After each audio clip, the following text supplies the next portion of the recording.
Hey, what's up guys? The rank 154 player in the world has built a deck with the new cards and the buff cards to blast through opponents with a strategy that no one's prepared to play against. By sinisterly spamming elixir collectors, you can keep them alive with Lumberjacks, Berserker for only 2 elixir, and Elite Barbarians. Miners will get buried in the ground while your elixir collectors stay safe and sound. When you're up a massive amount of elixir from the collectors, and your opponent decides to spam an Elite Barbarians, 3 musketeers, or an evolved Lumberjack, the game is over. They'll get completely crushed by your offensive pressure on the counter push.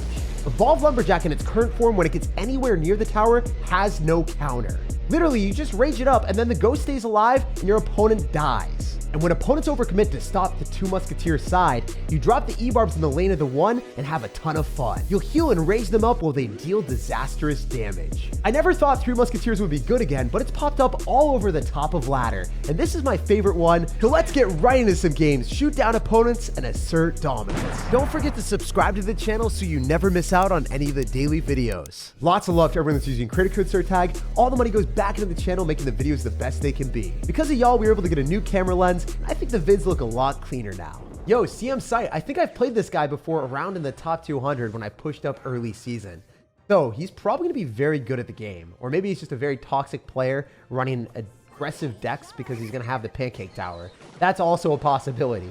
He has Lumberjack and he's got Prince, so it's likely going to be some sort of beatdown deck. I'm going to throw all my musketeers on one side because I definitely am not able to defend this otherwise. And if he drops a spell, it's not going to be that bad for me because then I can safely and securely cycle an elixir collector and get the elixir advantage back. Oh, this is terrible. He's 3 musketeer countering with the Sparky, and he's probably going to go Goblin Giant or Giant in front of that. Can we get any damage? Literally nothing. That's horrendous. Wait, we fished out minions. That bad. This is tenable. I'm not dead yet. I can go Heal Spirit to soak up the Sparky shot and then immediately go for Ebarbs. This is looking really good. Wait, we take these all day, especially since the Electro Wizard is kind of a pitiful card that doesn't do much.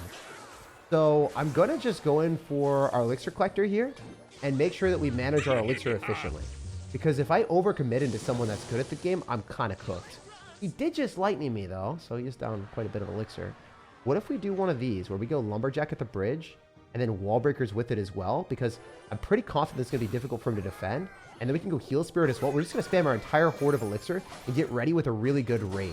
Because the way I see it is the Lumberjack sure is about to expire. And if we rage it up, it's just going to lock onto the tower and have his tower for lunch. That is a marvelous munch. Oh my gosh, that is devious that I did that amount of destructive damage. Fully illegal stuff, but we'll take it, you know. It is exactly as Clash Royale intended, the worst player winning. I'm probably not as good as this guy, just based off of his ranking and, you know, me getting to the top 200 and playing against him. It wasn't good. So, yeah, very scary stuff for us here. I'm going to try to evolve Wall Breakers just so we can do some extra damage. And I need the 3 musketeers. Here's the thing. I don't know if we're able to defend this, but I'm going to be trying my absolute hardest. So he lightninged and missed quite a bit. I can then use the Heal Spirit and then Ebarbs directly on top and make sure that he hits each Ebarb individually. Yo, that was perfect defense. Let's freaking go. Unbelievable that we were able to make that happen. We're going to go for Wall Breakers with the Berserker. I don't know if we're able to keep these muskies alive, but I'm going to try my hardest. Heal Spirit, please don't fail me now. Okay, that sucked.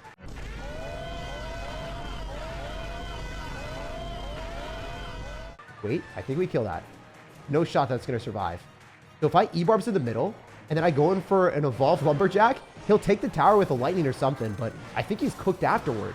There's no way that you're able to defend that.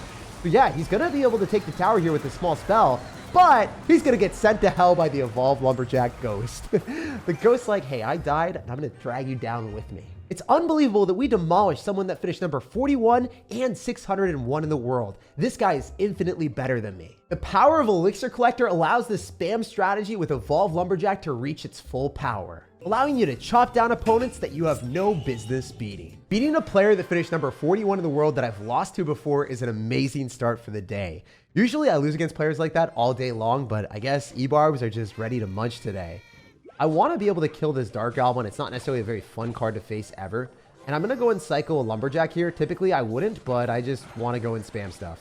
I want to be a spammy, sir, like no one ever was. Okay, we're catching skeletons, which is not necessarily the best thing for us. I also didn't catch the Dark Goblin. We're going to kind of ignore that I missed that Dark Goblin. Oh my gosh, bro, chill. What if I do one of these where I just go wall breakers after that dies and I pull the Ebarbs to the other side and then I pull the Ebarbs back again, maybe? Okay, that was kind of a failure, but we're not going to talk about failures. We only talk about dominant displays. Wait, if I'm able to kill his Ebarbs here, I'm huge advantage then.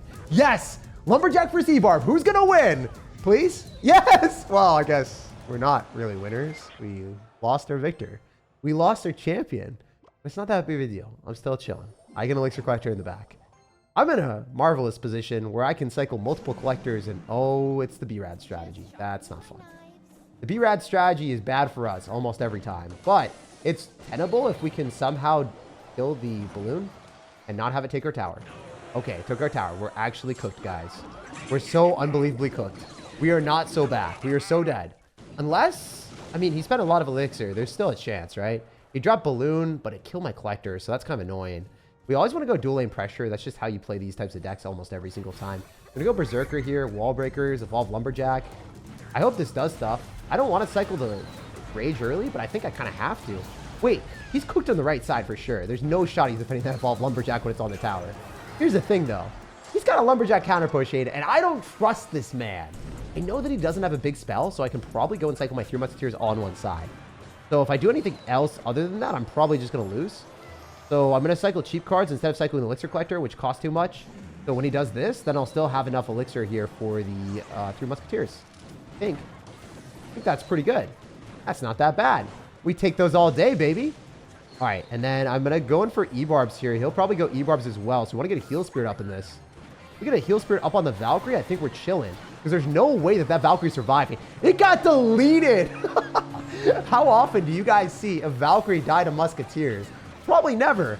But if you have Heal Spirit, Elite Barbarians, the freaking Rage as well for the faster attack speed, we threw him in a blender and we shredded that Valkyrie up like it was tender, making the Valkyrie jealous of our slicing capabilities because it can never do that with its axe. I gotta keep it 100 with you guys. If you match into someone that doesn't have a big spell against 3 Musketeers and Elixir Collector, it's a free win, which checks out since we 3-crowned him. Let's go. This guy's got the Valkyrie in the banner and we just melted it. So I think he's gonna be back for vengeance with a new Valkyrie. I think that this guy got reborn. Mulgener. Is this like the Thor thing? Is that, or is it just completely off? I don't know. It just sounds like a Viking, so I'm just assuming Thor. I think that we've angered Thor a little bit out here. Oh, okay. Yeah. This is definitely a Thor player. If you're running Rune Giant. What the heck? That's kind of disrespectful, lightning in my Ebarbs like that. You're down so much elixir. There's no shot that Rune Giant's going to do anything that's scary, right? Especially if we get the Berserker up in its face. So I want to melt that thing as fast as possible. Wait, the Baby Dragon's damage is going to be amplified. That's going to be obnoxious, and it stays amplified. How many extra hits is that about to get?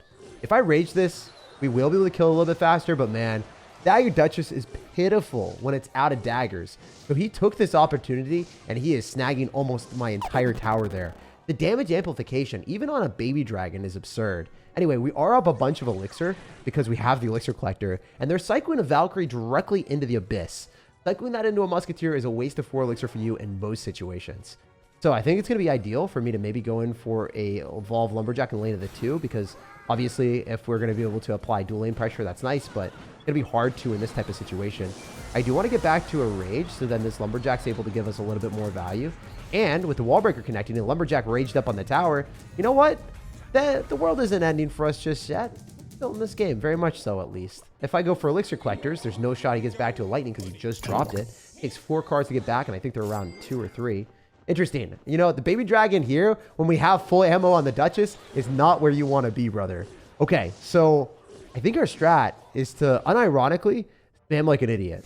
So I'm going to go in for a Lumberjack, Ebarbs, Heal Spirit, and then see if we just break through a Valkyrie, because I'm pretty confident that's going to be the case.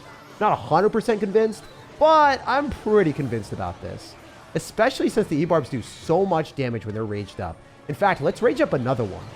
Yo, it's going to take the tower 100%. Yes, sir. Love to see that. All right, so we're going to 3 Musketeers in the back, so it's going to discourage our opponent from going in for a Lightning, at least on the weaker tower. I don't think they want a Lightning that 1 Musketeer. There's always a shot they could, but they don't, as expected. Then I can go for a free Elixir Collector. So I'm at the point where our opponent has to cycle back to a lightning.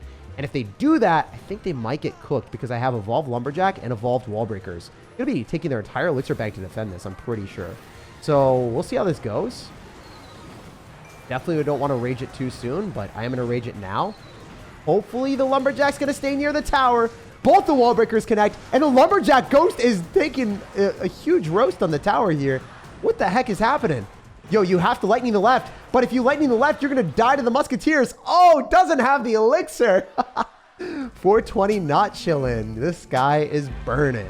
Because bro was going to combust either way. If he lightninged on the left tower that had nothing else next to it, he was going to sink 6 elixir into the abyss. While we had musketeers counter pushing that were worth 9, and we had an elixir advantage, so there's no way for him to stop that. If I want to be really disrespectful, I could have 3-crowned him there too. Which is something I'd probably want to do. TNT Pekka God. I hope that you have some godly explosions out here and cycle your Pekka in the back. That would be a bomb of your entire elixir bank at the start. And unfortunately, you are just leading me astray with your name and you lied to me, sir. So truly Pekka players a lot of times will go in for their Pekka in the back first play and spam away. But I don't even know if he's running Pekka. We see Rage and Royal Ghost, so it probably is a Pekka deck, but you never necessarily know until you actually see it. I'm going to go for a Berserker here on the Bandit with a Heal Spirit, and I think that's more than enough to counter it. And he actually does go for a Pekka in the back. Okay, let's go. There's a lot of different things that we can do. Number 1, we can Ebarbs other side. Number 2, we could go for 3 Musketeers in one lane and then try to kite the Pekka back with Wall Breakers if they go for a Lightning or a big spell. And I think that's probably our best bet. In case our opponent has Lightning, I'm just going to do that. And yeah, this should be a pretty fun play for us. If they Tornado, I think it's in our best interest to go in for Wall Breakers. I don't even think it's going to be that much damage, so I'm okay eating the Pekka shots and then preserving our HP from the Musketeers and getting dual lane pressure. Because I could have stopped that, but then I would have really, like, limited my potential on offense here. With an Evolved Lumberjack and Ebarbs, I think I'm taking 2 towers without any problems. Maybe I'm a fool, but I think this guy just wasted his elixir and he's about to get spanked silly. There's no doubt in my mind he's actually just going to get 3-crowned. So sometimes when you recognize opportunities and your opponent dedicates a 5 elixir card or even a 7 elixir card like the Pekka, he literally dropped 12 elixir there. Pekka and Goblin Sign simply to get shredded by 3 Musketeers, giving us a 12 plus elixir advantage because we also had collectors on top of that. There was no possible way for him to defend, allowing us to wreck and demolish his towers too. J-Dog, what's up, dude? So he's got the Lumberjack in the log. We're gonna make him log out of the game. That's how this deck rolls. Okay, unfortunately for us, I do not want to play against the Goblin Barrel. But, wait, we took no damage. How did I take no damage there? I guess I spent like 4 elixir against 3, but Dire Duchess is so broken against everyone that's running Goblin Barrel, so it's kind of weird. I don't know. I just haven't seen that type of interaction before. I guess we're taking some damage from the Dark Goblin, but also not the worst thing in the world. I can cycle an Elixir Collector here and then Rage. Already raging the Lumberjack is a fun time. I think we want to go in for a Berserker here.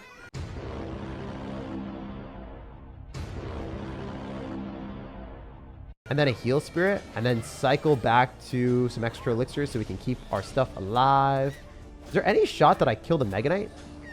I mean, go Wall Breakers. Is the Mega Knight gonna die? It's so confused. It doesn't know where it wants to jump. Finally, he jumped on my Lumberjack because I wasn't able to afford it in time, but still, definitely a really good interaction for us. Wait, what? Mega Knight Rail Recruits? What in the mid-ladder? What in the mid-ladder monsters are we playing against? Wait, the Lumberjack is cooking the recruits. For 4 elixir, we devoured a Mega Knight and the recruits on one side. Respectable, Lumberjack. Respectable. This is hilarious how valuable these Ebarbs are about to be, too, because if we Heal Spirit him up, there's no shot that that is going to survive, and then our Ebarbs are going to lock on the tower. Sheesh, dude, that thing's at full HP almost. It just, like, rebounded so fast.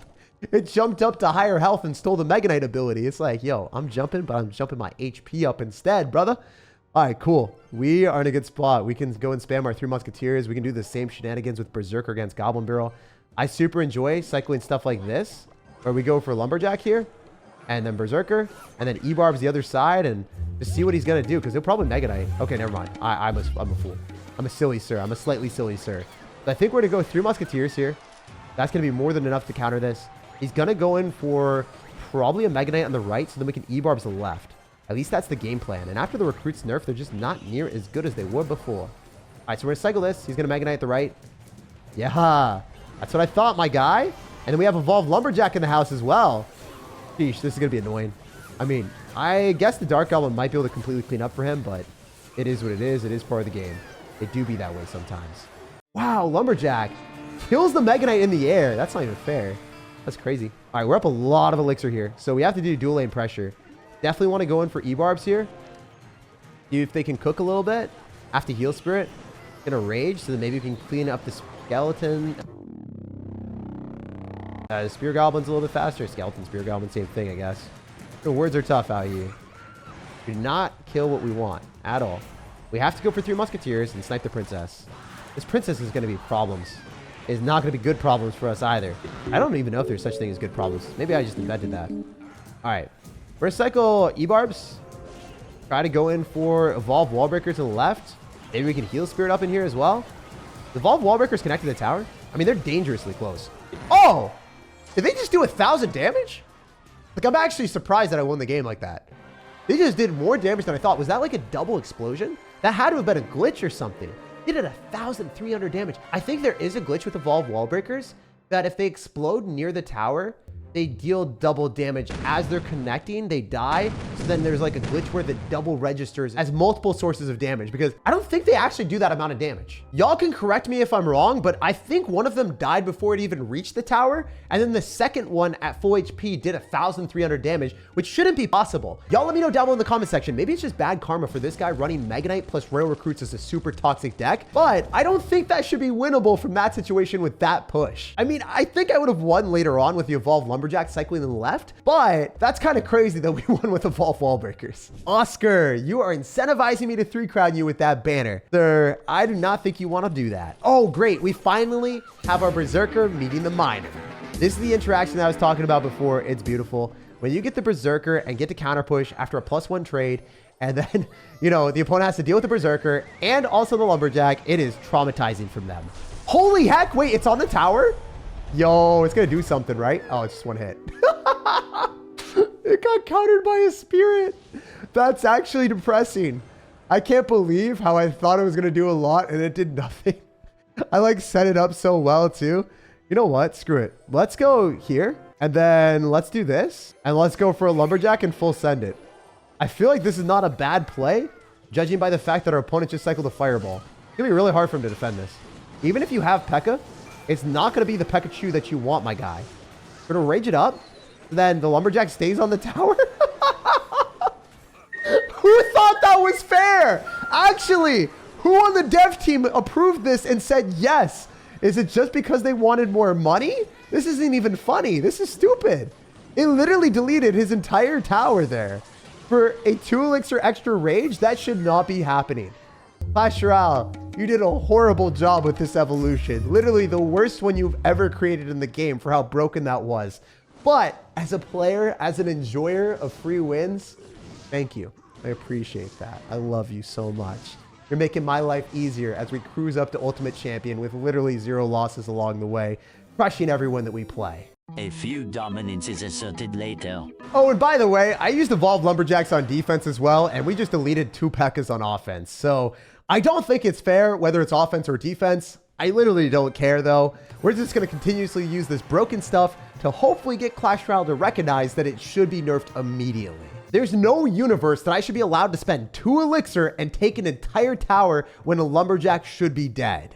And it's not like he could stop it either. He just had to sit there and watch and take the saddest L ever. Axe down the like button if you enjoyed today's video, subscribe for more daily content, and have an amazing rest of your day.